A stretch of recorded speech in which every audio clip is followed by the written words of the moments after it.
Good morning, students. Welcome to all of you in e-learning program organized by Shri Gnan Mishra Vidyapeeth. Today we are going to learn grammar, Sanskrit grammar. Last topic, संख्या पद.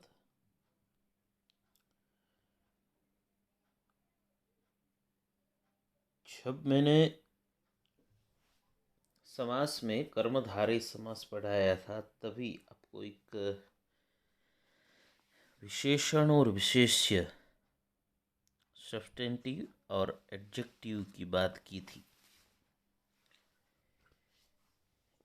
कि कोई भी वस्तु है उसको अलग दिखाने के लिए, उसकी विशिष्टता दिखाने के लिए विशेषण एडजेक्टिव का प्रयोग होता है। जैसे कि है कि बालकः प्रातः काले दुग्धम पिबति, कि कोई भी बालक है वह सुबह में दूध पीता है। लेकिन दुग्धम पिबति यह सामान्य सेंटेंस हुआ। अभी ऐसा कर दे कि मधुरम दुग्धम पिबति, तो मधुरम एडजेक्टिव हुआ कि मीठा दूध पीता है। मधुरा द्राक्षा खादति, मधुराणी आम्राणी अखादाम। तो इस तरह से विशेषण और विशेष्य सब्स्टेंटिव और एडजेक्टिव होते हैं। तो उसी तरह नंबरिकल जो एडजेक्टिव्स है उसको संख्यावाची विशेषण या संख्या पद ऐसा कहते हैं। हमारा जो सेक्शन डी है ग्रामर का, उसमें एक क्वेश्चन जो है यह संख्या पद का, संख्यावाची विशेषण का पूछा जाता है। इसीलिए हमको आज संख्या पद इसका अभ्यास करना है। देखो, संख्या पद यानी कि जो भी नंबरिकल संस्कृत में है, 1 से लेकर 100, 1000 या लेख, उसमें कोई भी संख्या हो तो वह संख्या को एडजेक्टिव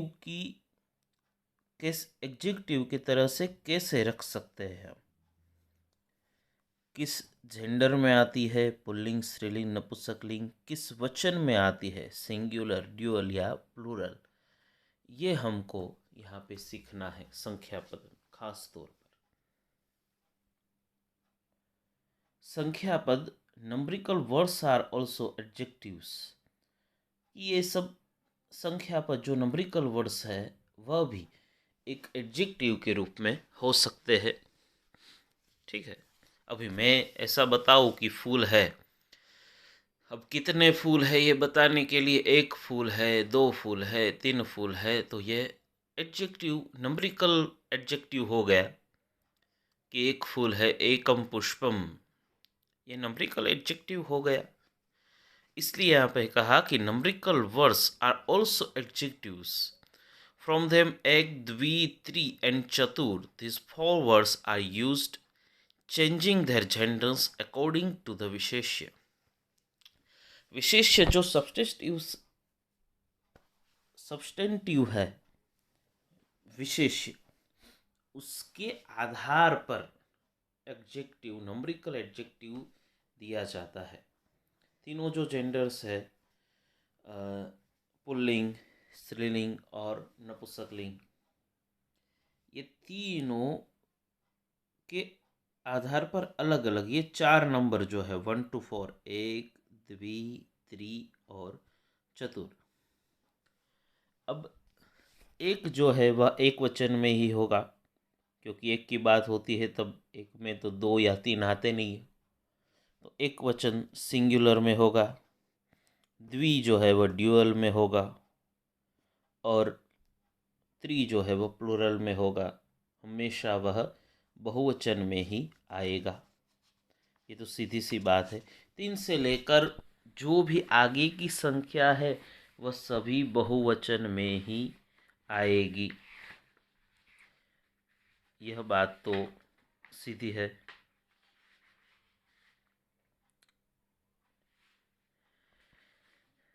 तो एक, द्वि, त्रि और चतुर, ये तीनों स्त्रीलिंग, पुल्लिंग और नपुंसकलिंग, ये तीनों में अलग अलग तरह से, किस तरह से देखते हैं। एक पहले सामान्य उदाहरण आपको देकर मैं समझाता हूँ।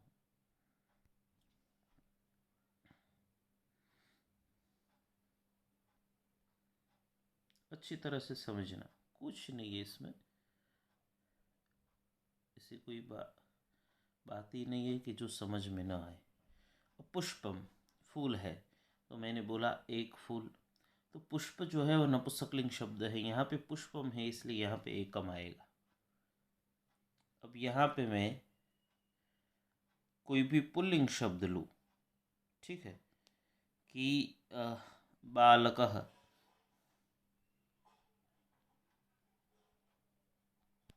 ये पुल्लिंग है तो एकः बालकः आएगा।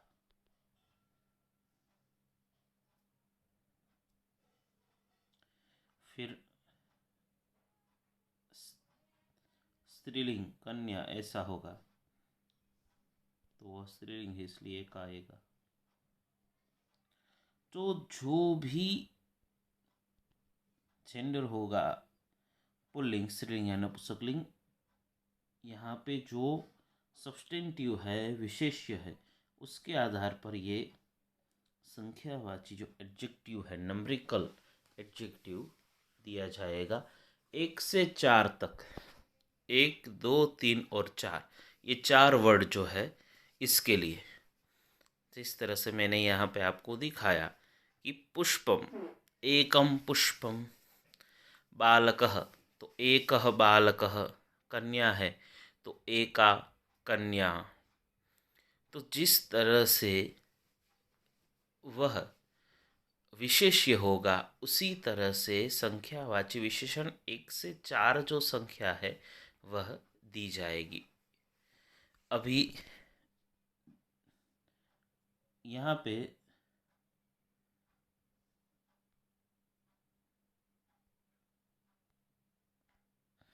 दो है, द्वे पुष्पे, दो फूल है तो द्वे आएगा। द्वे कन्ये, स्त्रीलिंग में भी द्वे आएगा और पुल्लिंग में द्वौ आएगा।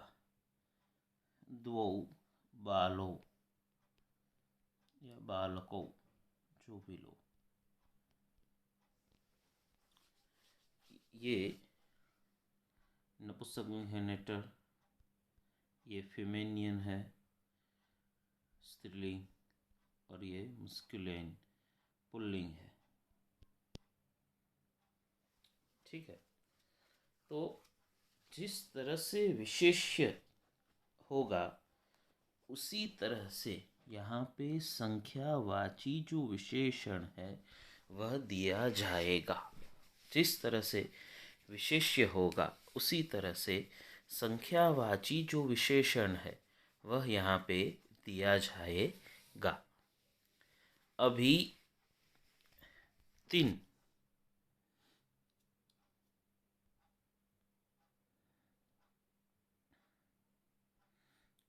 त्रयः मत्स्याः, ये पुल्लिंग है मत्स्य शब्द, ये बहुवचन में आएगा। त्रयः जो है बहुवचन है। त्रयः त्रीन् त्रिभिः त्रिभ्यः त्रिभ्यः त्रयाणां त्रिषु। फिर तिस्रः, ये स्त्रीलिंग का शब्द है। तिस्रः, यह जो है वह स्त्रीलिंग है।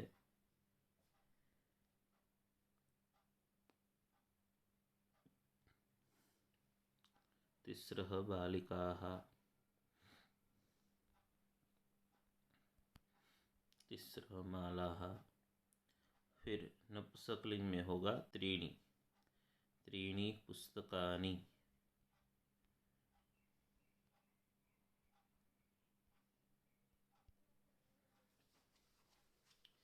तीन पुस्तकें हैं, त्रयः मत्स्याः, तिस्रः बालिकाः और त्रीणि पुस्तकानि, ये पुल्लिंग मस्कुलिन, ये फेमिनियन स्त्रीलिंग, और ये नेटर नपुंसकलिंग।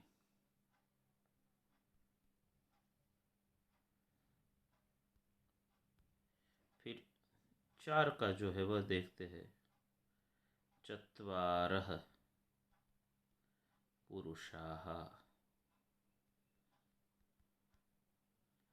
चतस्रः मालाः, 4 माला है तो चतस्रः मालाः, और चत्वारि फलानि, ये नपुंसकलिंग का है, ये पुल्लिंग, ये स्त्रीलिंग, और ये नपुंसकलिंग।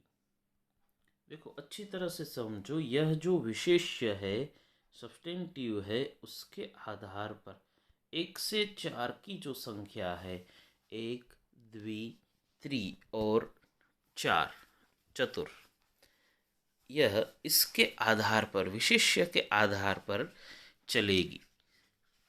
वह पुल्लिंग है, स्त्रीलिंग है या नपुंसकलिंग है, उसके आधार पर यह संख्या जो है वह दी जाएगी। चारों के मैंने आपको उदाहरण दिए, अभी दूसरे भी उदाहरण देता हूँ। देखो यहाँ पे है, कूपे विरल भूषणा कन्या दृष्टा। एका, यहाँ पे विरल भूषणा जो है स्त्रीलिंग है, इसलिए यहाँ पे एका ऐसा प्रयोग किया गया है। तो इसमें किस तरह से कि यहाँ पे ब्लैंक्स होती है, और वीर भूषणा, और यहाँ पे ऐसा दिया गया होता है, एकम, एकह और एका, ऐसा ऑप्शन दिया गया होता है 3, और उसमें से जो सच्चा हो आपको लिखना है यहाँ पे ब्लैंक्स में। तो इसमें विरल भूषणा जो है यह स्त्रीलिंग है, इसलिए यहाँ पे एका ऐसा दिया गया है।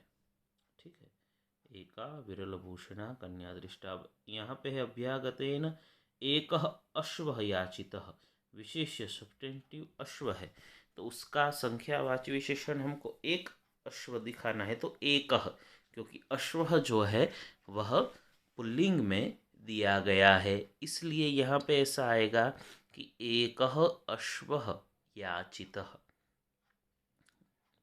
फिर है एकम फलम खादति। फलम जो है यह नपुंसकलिंग है, इसलिए यहाँ पे एकम इस तरह से दिया जाएगा। सह एकम फलम खादति, सह एकम फलम खादति, इस तरह से यहाँ पे आएगा। तो यह एक, द्वि, त्रि एंड चतुर, ये जो 4 है वह जेंडर के आधार पर जिस तरह से विशेष्य होता है उस तरह से दिया जाता है। अब आगे क्या देखें।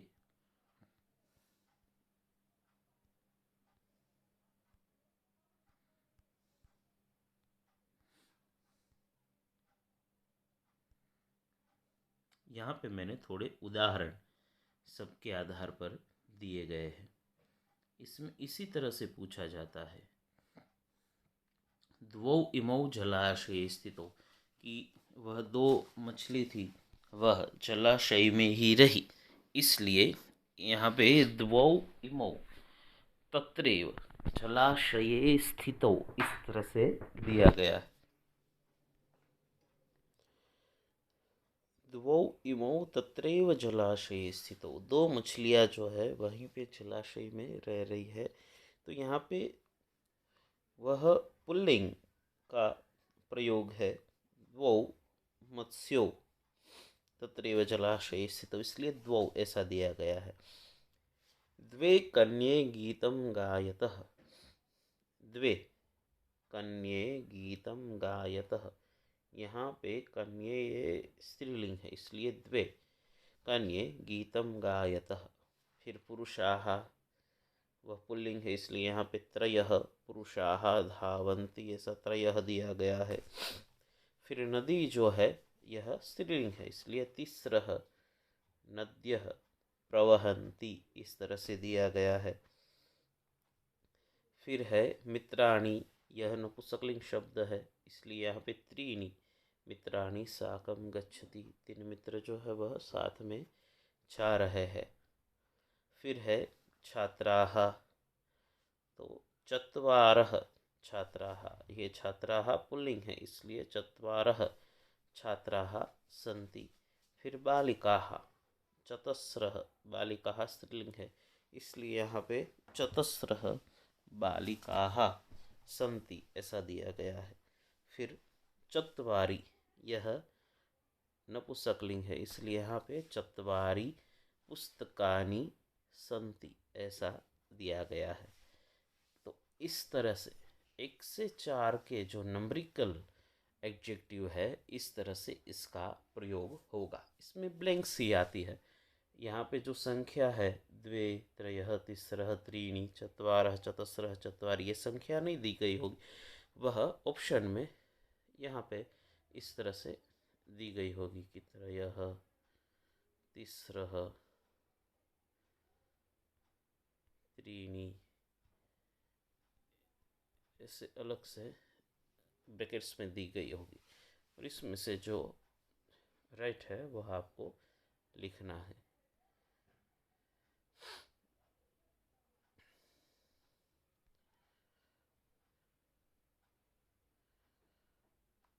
अब आगे देखते हैं कि द वर्ड्स फ्रॉम पंच टू अष्टादश are singular in all the 3 genders. अब तीनों में, ये पंच से लेकर अष्टादश तक, या तो हम देखें 99 जो है वहाँ तक, अष्टादश 18, पंच उसका एक वचन में ही प्रयोग होता है। अब जिस तरह से हमने देखा कि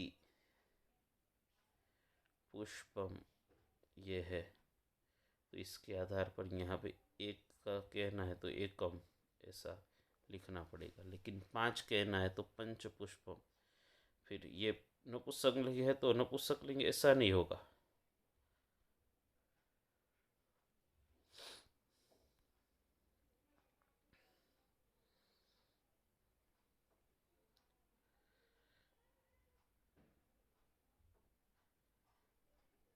वह एक ही वचन में होगा। 18 पुष्प है, 6 हो 7 हो, सप्त पुष्पाण, सॉरी पंच पुष्पाणी ऐसा होगा, पुष्पम नहीं लेकिन पुष्पाणी, इसका तो बहुवचन होगा ही।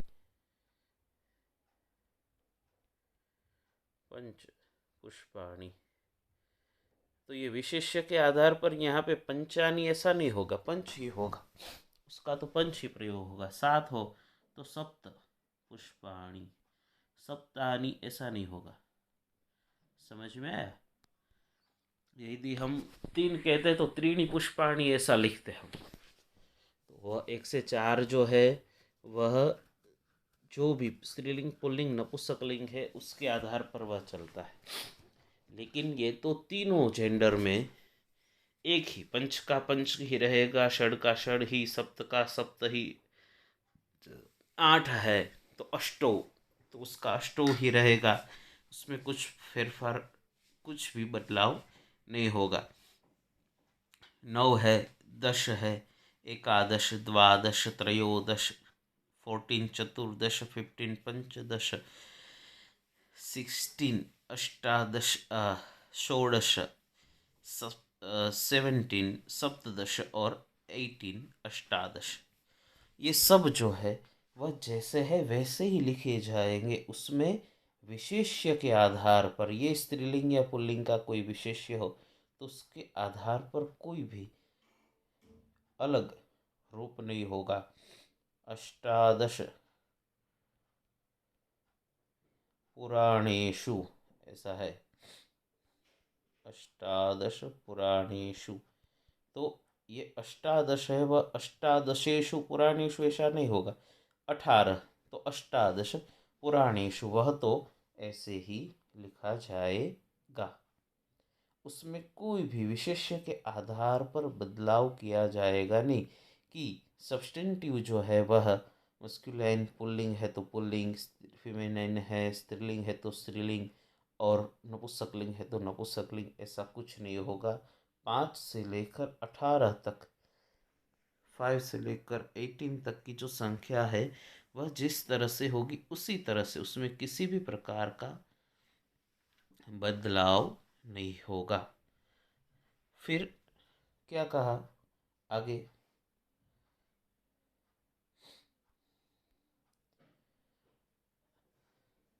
ये 2 उदाहरण हो गए। फिर ऑल द वर्ड्स फ्रॉम एकोनविंशति टू नवनवति are use in feminine gender.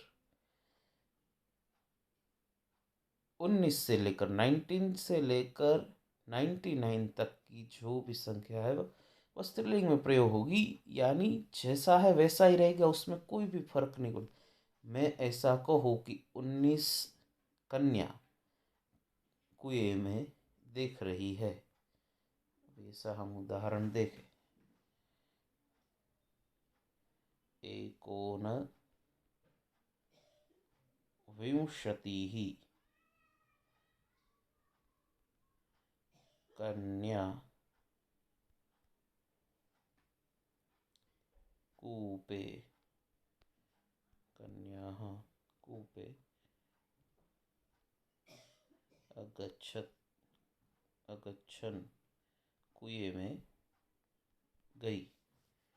तो एकोनविंशतिः कन्याः, यहाँ पे इसके आधार पर कुल भी एकोनविंशतिः पुष्पाणि, तो यहाँ पे ऐसा ही रहेगा।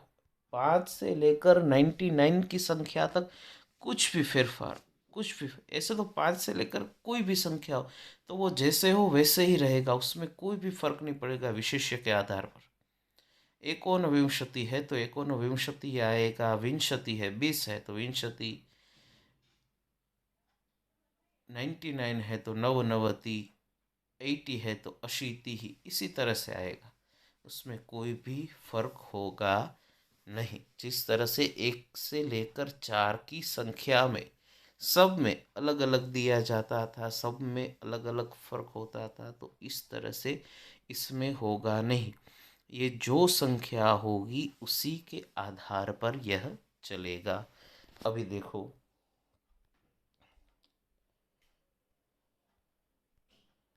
आगे कहा कि एन शतम सहस्रम एक्सेट्रा इन नेटर जेंडर। शतम हो, सहस्रम, लक्षम, जो भी है उसमें शतम का शतम ही रहेगा, उसमें कोई भी फर्क नहीं पड़ेगा। मैं ऐसा बोलूं कि 100 रुपये 2, शतम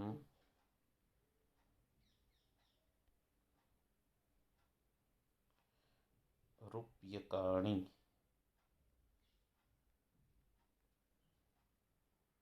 ददत्, 100 रुपये 2, शतम रूप्यकाणि अददत्, तो उसमें शतम ही आएगा। यहाँ पे रूप्यकाणि हो या कन्या हो या स्त्रीलिंग हो या पुल्लिंग का कोई शब्द हो, मत्स्याः हो, शतम मत्स्याः, 100 मछलियाँ है, तो भी शतम ही आएगा, सहस्रम ही आएगा। मतलब विशेष, जिस तरह से एक, द्वि, त्रि और चर, 1 से 4 संख्या में पुल्लिंग हो तो पुल्लिंग, स्त्रीलिंग हो तो स्त्रीलिंग, नपुंसकलिंग हो तो नपुंसकलिंग, ऐसे अलग अलग होता था, ऐसे 5 से लेकर आगे की कोई भी संख्या में अलग अलग होगा नहीं। जैसा होगा वैसा ही पंच का पंच ही रहेगा, उसमें कोई भी फर्क पड़ता नहीं है आगे की संख्या में। ठीक है, अभी थोड़े हम उदाहरण देखते हैं, एग्जाम्पल। यहाँ पे इस तरह से आपके सेक्शन डी विभाग में जो क्वेश्चन है इस तरह से पूछे जाएंगे। अब पहला क्वेश्चन है, गगन मार्गे प्लिंग्स विघ्नाः भवन्ति। तो विघ्नाः जो है वह पुल्लिंग है, तो चत्वारः, फर्स्ट में चत्वारः विघ्नाः भवन्ति, यह सही आंसर है। गगन मार्गे ब्लिंग्स विघ्नाः भवन्ति, तो गगन मार्गे चत्वारः विघ्नाः भवन्ति। अभी गगनमार्गे चत्वारः विघ्नाः भवन्ति। दूसरा है संस्कृत भाषायां ब्लैंक्स वचनानि संति, यानी सिंगुलर, ड्यूअल और प्लूरल, ये 3 वचन होते हैं। तो वचनानि जो है ये नपुंसकलिंग है, तो इसके लिए यहाँ पे त्रीणि वचनानि संति इस तरह से आएगा। ठीक है। अब है अहम ब्लैंक्स कक्षायाम पठामि, मैं इस कक्षा में पढ़ता हूँ, 10वीं कक्षा में, इसलिए यहाँ पे दशम्यम आएगा। दशम्याम कक्षायाम पठामि। श्रीमद्भगवद्गीतायाः ब्लैंक श्लोकाः सन्ति, कितने हैं? 700 श्लोक है। तो यहाँ पे श्लोक है तो सप्तशताः आएगा, ऐसा नहीं है, समझो। यहाँ पे सप्तशतम ही आएगा। मैंने अभी आपको कहा था कि शतम की बात हो तो वह शतम ही आएगा। उसके श्लोकाः है, पुष्पाणि हो तो सप्तशतानि, पुस्तकानि हो तो सप्तशतानि, ऐसा नहीं, वहाँ पे तो सप्तशतम ही आएगा। सप्तशतम श्लोकाः सन्ति। फिर ब्लैंक्स भक्ताः भजन्ति मां, तो 4 प्रकार के भक्त जो है वह मेरा भजन करते हैं। 4 प्रकार के भक्त मुझको भजते हैं। तो चतुर्विधाः भक्ताः भजन्ति मां।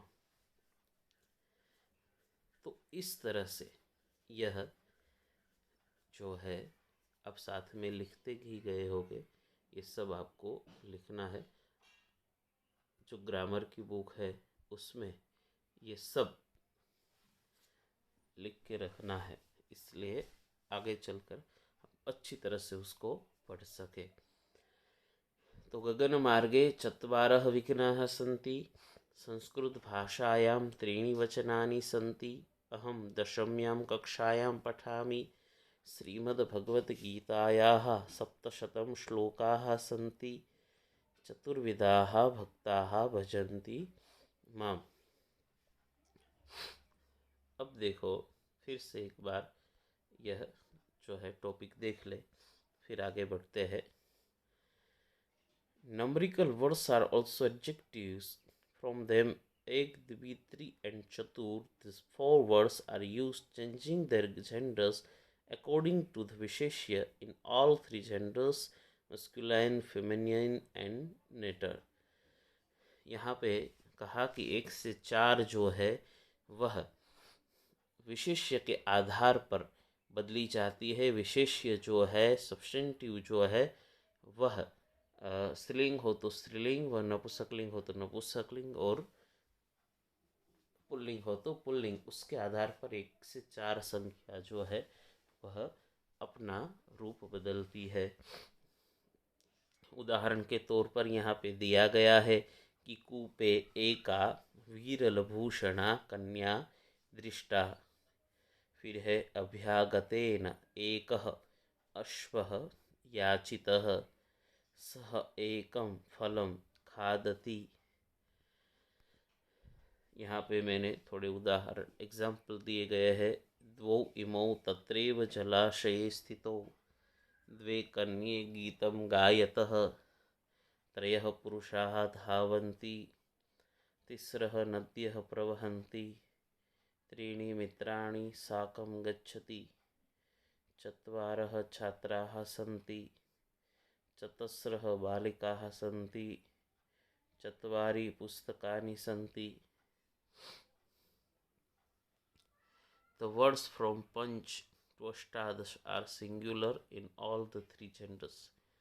Udyane Panchvrukshaha Santi. All the words from Ekonvimshati to Navnavati are used in feminine gender and Shatam Sahasram etc. in neuter gender. तो 5 से लेकर आगे की जो भी संख्या है वह जिस तरह से होगी वैसे ही प्रयोग किया जाएगा। ऐसा है 5 से 18 तक वह एक वचन में, फिर वो स्त्रीलिंग में ही प्रयोग होगी, वो नपुंसकलिंग में। लेकिन एक बात याद रख ले, 5 से आगे की संख्या है पंच, सब, षड, सप्त, जिस तरह से है इसी तरह से उसमें कुछ भी फर्क नहीं होगा। पंच है तो पंच ही रखा जाएगा, सप्त है तो सप्त ही, एकोनविंशति तो एकोनविंशति ही, शतम शतम ही रहा जाएगा, सहस्रम तो सहस्रम ही रखा जाएगा। उसमें विशेष्य के आधार पर कोई भी बदलाव होता नहीं है। यहाँ पे मैंने थोड़ी एग्जाम्पल दिए हैं। गगन मार्गे चत्वारः विघ्नाः भवन्ति, संस्कृत भाषायां त्रीणि वचनानि सन्ति, अहं दशम्यां कक्षायां पठामि, श्रीमद्भगवद्गीतायाः 700 श्लोकाः सन्ति, चतुर्विधाः भक्ताः भजन्ति माम्।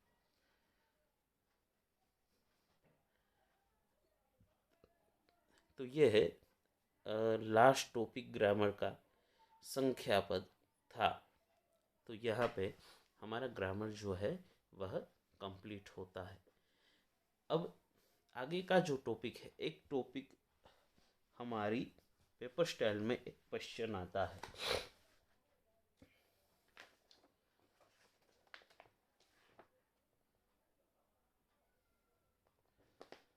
सेक्शन ई में 45 नंबर का क्वेश्चन है, rewrite the paragraph correcting the underline words. जो अंडरलाइन वर्ड्स है उसको करेक्ट करके फिर से हमको लिखने होते हैं। तो उसमें क्या नियम, किस नियम के आधार पर वह अंडरलाइन वर्ड है, ये 9th में भी था, फिर भी आपको एक बार अच्छी तरह से मैं सिखा देता हूँ। ये 3 मार्क का है। तो ये जो अच्छी तरह से ये नियम हम सीख ले तो 3 मार्क है, वह तो हमारे 3 मार्क तो किसी भी तरह से हमारे पास आ ही जाएंगे। तो इसका पहला नियम है कि किसी भी शब्द में अनुस्वार के बाद जो भी व्यंजन हो तो अनुस्वार की जगह पर उसी वर्ग का अनुनासिक वर्ण हो जाता है। अब अच्छी तरह से समझ ले कि 5 वर्ग है, क वर्ग, उसमें 5 वर्ण लेटर 5 लेटर्स आते हैं, क, ख, ग, घ और ग। च वर्ग है, उसमें 5 लेटर्स च, छ, छ, स और य। ट वर्ग है तो उसमें 5 लेटर्स। ये जो यहाँ पे लिखा आपको स्क्रीन पर दिखाई देता है वह अपनी बुक में आप अच्छी तरह से लिख ले, इसका स्क्रीनशॉट खींच ले, और अभी समय न रहे तो बाद में लिख ले। पूरा अच्छी तरह से ग्रामर की बुक में एक भी टॉपिक छूटना नहीं चाहिए, तो ही ग्रामर के पूरे 19 से 20 मार्क्स जो है वह आपको मिलेंगे पूरे। फिर ट वर्ग है, ट, ठ, ड, ढ, ण, त, थ, द, ध, न और प, फ, ब, भ, म। ये 5 वर्ग जो है उस वर्ग के लास्ट लेटर्स जो है ग, य, ण, न, म, ये लास्ट लेटर्स जो है 5, उसको अनुनासिक वर्ण कहते हैं। क्यों अनुनासिक वर्ण कहते हैं, ये संधि में भी एक बार आया था, संधि में भी आपने सीखा था। क्यों अनुनासिक वर्ण कहते हैं, तो इसमें इसका जो स्थान है, क वर्ग का स्थान कंठ है, उसके साथ नासिका का भी प्रयोग होता है, इसीलिए इसको अनुनासिक वर्ण ऐसा भी कहते हैं। अब देखो यहाँ पे कहा है कि किसी भी शब्द में अनुस्वार के बाद जो भी व्यंजन हो वह अनुस्वार की जगह पर उसी वर्ग का अनुनासिक वर्ण होता है। अब सबसे पहले हम देखें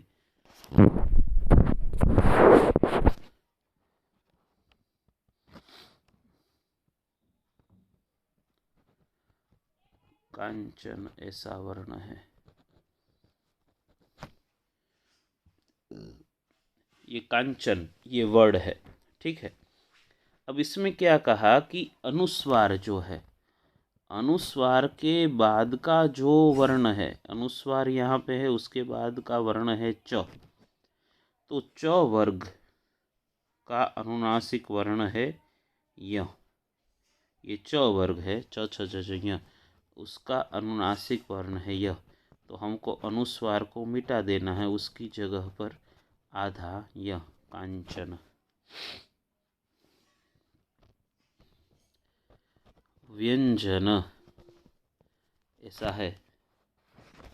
तो यहाँ पे अनुस्वार के बाद का वर्ण है ज और उसका अनुनासिक वर्ण भी य ही है, तो इसको इस तरह से लिखना है व्यंजन।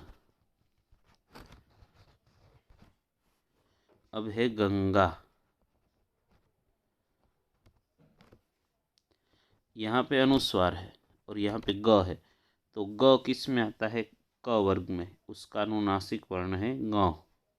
ग ऐसा उच्चारण होता है इसका, तो इसको इस तरह से लिख ले गंगा। इसको आधा अनुस्वार की जगह पर जोड़ दे, और इस तरह से भी लिखा जाता है गंगा।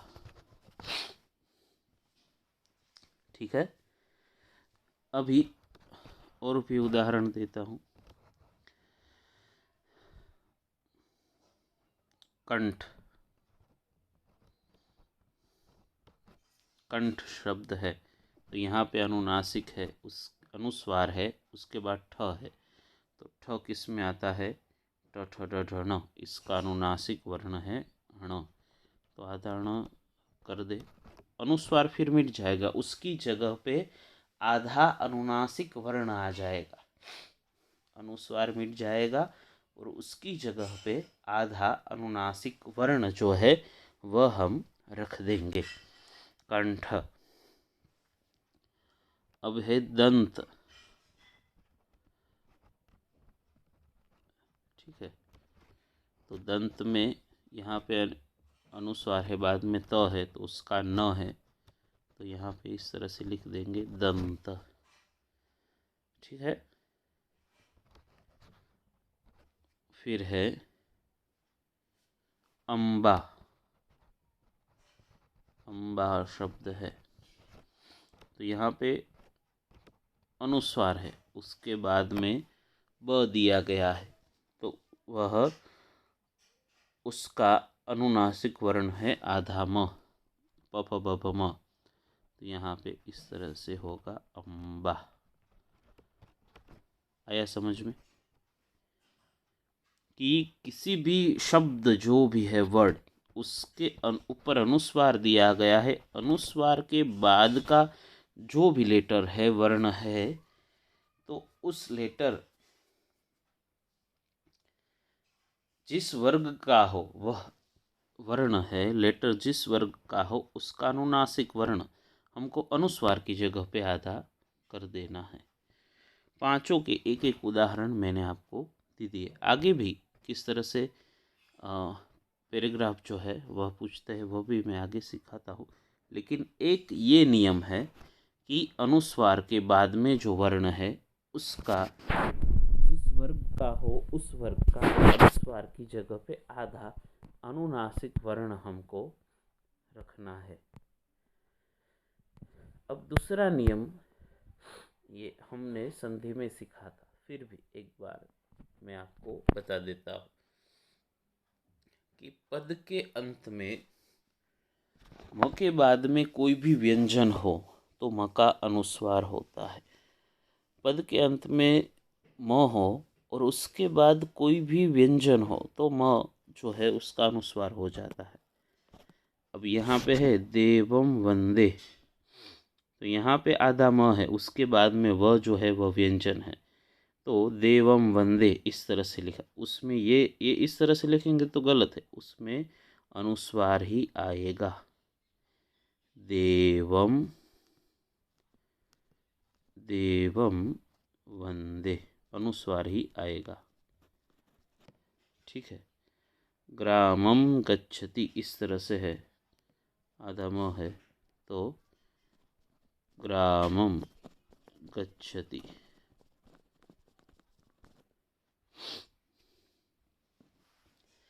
जब भी आधे म के बाद व्यंजन हो तो वह म का अनुस्वार हो जाता है। दूसरा नियम है, पद के अंत में म के बाद में कोई भी स्वर हो तो वह स्वर म में मिल जाता है और म पूर्ण अक्षर हो जाता है। अब धनम इच्छति इस तरह से है, तो इसमें सामने स्वर हो तो म का अनुस्वार नहीं होगा, लेकिन ई है वह म में मिल जाएगा। धनम इच्छति इस तरह से लिखा रहेगा। त्वम अक्षरम इस तरह से है, तो उसमें अनुस्वार नहीं होगा। त्वमक्षरम इस तरह से हो जाएगा, अनुस्वार नहीं होगा। त्वमक्षरम अ जो है वह म में मिल जाएगा और हो जाएगा त्वमक्षरम इस तरह से। ध्वनमिच्छति जिस तरह से हुआ उसी तरह से त्वमक्षरम यह हो जाएगा। ठीक है। ग्रामम गच्छति देवम वंदे, जब भी कोई भी म हो उसके बाद में व्यंजन हो तो म का अनुस्वार और स्वर हो तो वह उसमें मिल जाता है। ये अच्छी तरह से याद रखें। इस इतने नियम के आधार पर जो सेक्शन ई का 45 नंबर का क्वेश्चन है कि rewrite the paragraph correcting the underline words, इतने नियम के आधार पर वह पैराग्राफ है हमको सुधारना होता है। अभी देखें पैराग्राफ किस तरह से। यह एक पैराग्राफ दिया गया है, 3 मार्क का है, तो 3 वर्ड का अंडरलाइन किया जाएगा।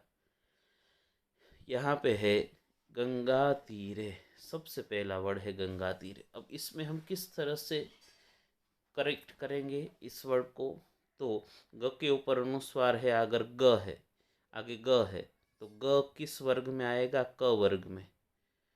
तो क ख ग घ ग, ये गंगा तीरे। ठीक है, ये हो गया करेक्ट। कंचन अनुस्वार के बाद च है तो च वर्ग में च छ ज झ य आएगा, तो इसको हम इस तरह से सुधार लेंगे, कंचन। ठीक है। फिर है परंतु,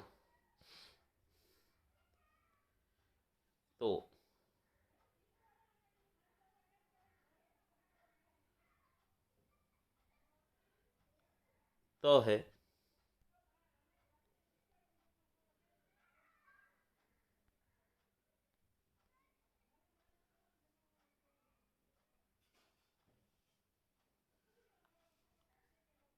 र पर अनुस्वार है, उसके बाद त है तो आधा न हो जाएगा परंतु।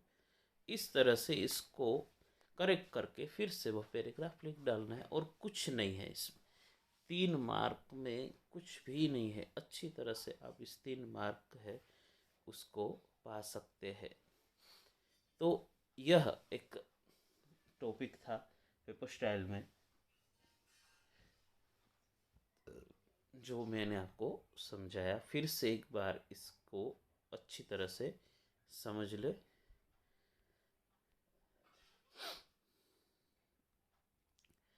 कि किसी भी शब्द में अनुस्वार के बाद जो भी व्यंजन हो तो अनुस्वार की जगह पर उसी वर्ग का अनुनासिक वर्ण हो जाता है। कि 5 वर्ग है, क च ट त और प, ये पांचों वर्ग के 5 अनुनासिक वर्ण है जो यहाँ पे दिए गए हैं। यह अनुस्वार की जगह पर होते हैं। क ख ग घ ङ छ छ ज झ ञ ट ठ ड ढ ण त थ द ध न प फ ब भ म। तो मैंने आपको कई सारे उदाहरण दिए। अंक ऐसा वर्ड है, अंक, तो अनुस्वार के बाद क है तो क वर्ग का अनुनासिक वर्ण ग है तो अंक। इस तरह से हमको सुधार कर इसको लिख डालना है। ठीक है। फिर है कि पद के अंत में म के बाद में कोई भी व्यंजन हो तो म का अनुस्वार हो जाता है। देवम वंदे इस तरह से है, देवम वंदे, तो यहाँ पे म है आधा तो उसका अनुस्वार हो जाएगा, सामने व्यंजन है इसलिए। फिर म के बाद में कोई भी स्वर हो तो वह स्वर म में मिल जाता है और म पूर्ण अक्षर हो जाता है। धनम इच्छति ऐसा है तो वह म में ही मिल जाएगा और धनम इच्छति इस तरह से हो। तो यह जो टॉपिक है यह यहाँ पे ख़त्म होता है। आज का लेक्चर हम यहीं पे ख़त्म करते हैं। Thank you very much.